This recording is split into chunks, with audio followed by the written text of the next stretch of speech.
नमस्कार। नवरात्र के शुरुआत के साथ ही सर्दियों को आगमन को माना जाता है। सर्दियों के आगमन के साथ ही दिन और रात के तापमान में फ्लक्चुएशन होना प्रारंभ हो जाता है। इसी के अकॉर्डिंग बॉडी अपने आप को अनुकूलित करने का प्रयास करती है। इस अनुकूलन में आप देखेंगे कि बॉडी श्वसन संबंधी तमाम तरीके की सिम्पटम्स से पीड़ित हो जाती है, अर्थात श्वसन संबंधी बीमारियों से ग्रस्त होने लगती है। इन समस्याओं से बचने के लिए आप ज़्यादातर लोग सिट्राजिन, मोंटेलुकास का सेवन करते हैं या फिर एंटीबायोटिक दवाइयों का सेवन करते हैं, जो शरीर के लिए बहुत हानिप्रद होती हैं। अतः इनसे बचने के लिए हम कुछ होम्योपैथिक दवाइयों का यहाँ पर जिक्र कर रहे हैं, जिसका हर घर में होना ज़रूरी है, क्योंकि होम्योपैथिक दवाइयाँ सेफ सुरक्षित होती हैं। ये आपको साइड इफ़ेक्ट नहीं करती हैं यदि प्रॉपर डोज में लिया जाए तो। इसलिए चलिए आगे देखते हैं कि किन किन होम्योपैथिक दवाइयों के यूज़ से आप अपने सर्दी ज़ुकाम, छींक या एलर्जी की समस्या से, जो कि सर्दियों में अक्सर देखने को मिलता है, कैसे दूर किया जा सकता है। तो चलिए शुरू करते हैं।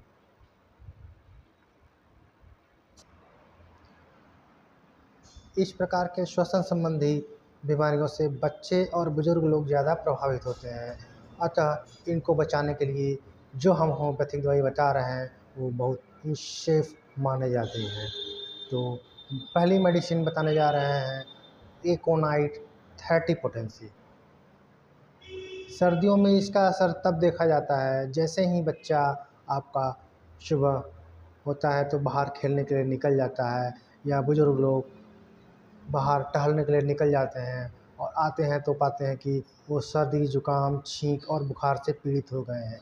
अर्थात सडन ऑनसेट इनका होता है सर्दी के दिनों में, क्योंकि टेम्परेचर मॉर्निंग में कम होता है और इसके संपर्क में आने से, ठंडी हवाओं के संपर्क में आने से सर्दी ज़ुकाम, खांसी जैसी समस्याएं इनको पकड़ लेती हैं।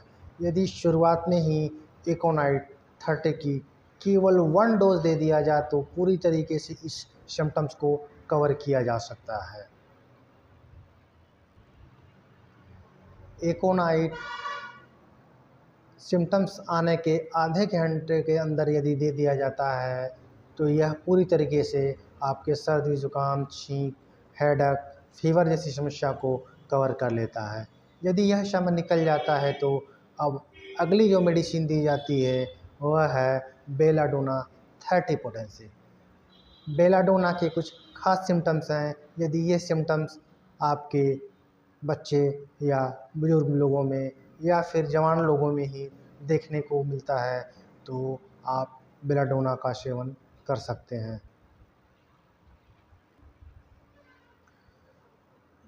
बेलाडोना के जो ख़ास सिम्पटम्स हैं वो इस प्रकार हैं। जैसे ही सर्दी ज़ुकाम और बुखार का उनके ऊपर असर होता है, चेहरा पूरा देखेंगे तो एकदम लाल हो जाएगा, आँखें लाल दिखेंगी आपको, और फीवर भी आ जाएगा। वो भी हाई डिग्री का फीवर रहेगा, अर्थात 100 से ऊपर ही आपको फीवर मेजर करेंगे तो मिलेगा। इस कंडीशन में बेलाडोना बहुत अच्छी मेडिसिन है। आप केवल 1 डोज़ या 2 डोज़ लेने के बाद देखेंगे कि अरे आपके सारे के सारे सिम्पटम्स गायब हो जाएंगे।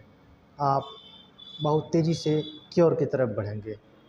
यदि इस स्टेज से भी आप आगे चले गए हैं तो हम अगली मेडिसिन बताने जा रहे हैं, आप उसको ध्यान से सुनें।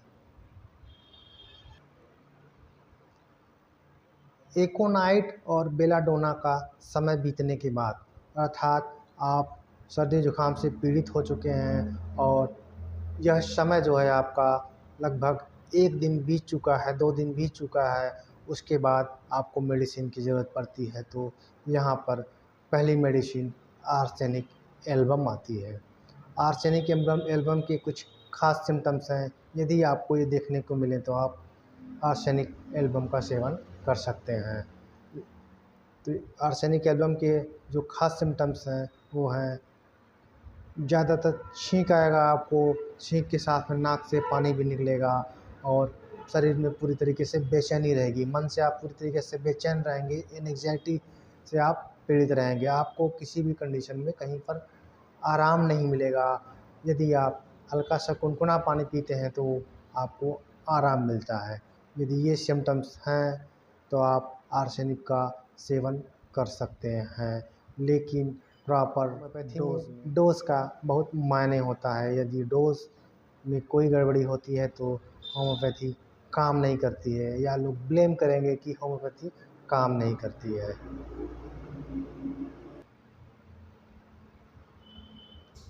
हम इस वीडियो में जितने भी मेडिसिनों का जिक्र किए हैं, अर्थात एकोनाइट, बेलाडोना, आर्सेनिक, इन तीनों के डोज को प्रॉपर मात्रा में लेना होता है। यदि डोज में किसी प्रकार का मिस्टेक होता है तो ये मेडिसिन बिल्कुल भी काम नहीं करती है। इसलिए डोज को आप पूरी तरीके से अच्छी तरीके से समझ लें कि किस प्रकार से लेना होता है। तो सबसे पहले आपको इन दवाइयों को 10 नंबर के ग्लोब्यूल्स में, या यूँ कहें कि सरसों के दाने के बराबर जो गोली आती है, उसमें आपको बनवा के रख लेना है। और जब आप ये सिम्पटम्स देखेंगे तो इसमें से केवल 2 पिलेट्स यानी 2 दाने, सरसों के दाने के साइज़ के 2 दाने आपको जीभ पर रख लेना है। उसके आधे घंटे पहले और आधे घंटे बाद तक कुछ नहीं खाना है। ये डोज़ लेने के बाद में चुपचाप आप लेट जाइए, जिससे कि आपको मेडिसिन पूरी तरीके से कवर करेगी और सारे के सारे सिम्पटम्स को इरेडिकेट कर देगी और आप रिलीफ अनुभव करेंगे, अर्थात आपका क्योर संभव हो पाएगा। तो ऐसे ही वीडियो पाने के लिए चैनल को लाइक कर लीजिए, सब्सक्राइब कर लीजिए, शेयर कर लीजिए।